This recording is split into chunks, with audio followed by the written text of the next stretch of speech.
వెల్లుల్లిని ఈ విధంగా పాయలుగా తీసి పెట్టుకోవాలి. ఎండు మిరపకాయలు 20.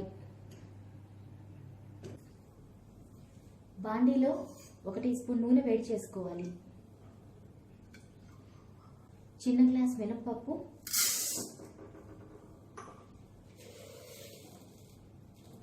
2 స్పూన్లు ధనియాలు,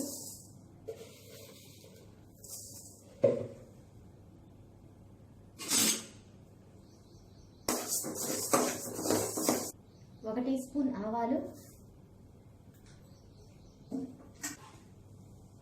ఎండుమిరపకాయలు.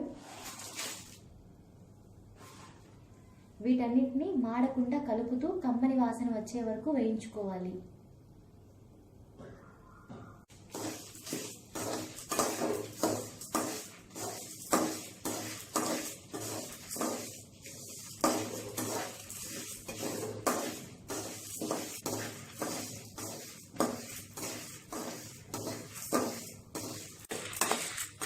వేగిపోయాయి, స్టవ్ ఆపేసుకుందాం.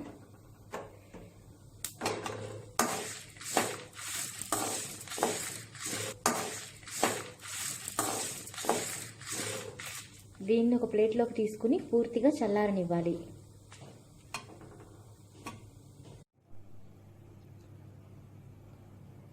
ఇది చల్లారిన తర్వాత కొద్దిగా ఉప్పు వేసుకుని మిక్సీలో వేసుకుని పొడి చేసుకోవాలి.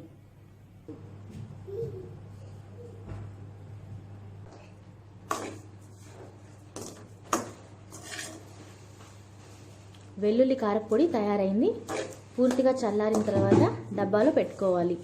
ఇది ఇడ్లీలోకి నెయ్యి వేసుకుని తింటే బాగుంటుంది, అలాగే టిఫిన్స్లోకి.